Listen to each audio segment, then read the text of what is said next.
என் அன்னை தமிழை வணங்கி எனது நன்றி உரையை தொடங்குகிறேன்.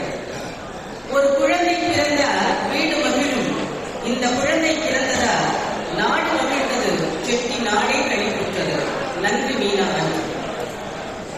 எங்கள் அழைப்பை ஏற்று இங்கே வருகை தந்து அன்னையை வாழ்த்தி விழாவை சிறப்பித்த உறவினர்கள், நண்பர்கள், பெற்றோர்கள், ஆசிரியர்கள், மாணவ செல்வங்கள் அனைவருக்கும் நன்றி.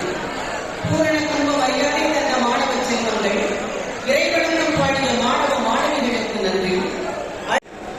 எங்கள் செட்டிநாடு பள்ளி தமிழ்துறையின் மூத்த ஆசிரியை, பேரன்பிற்கும் பெருமதிப்பிற்குரிய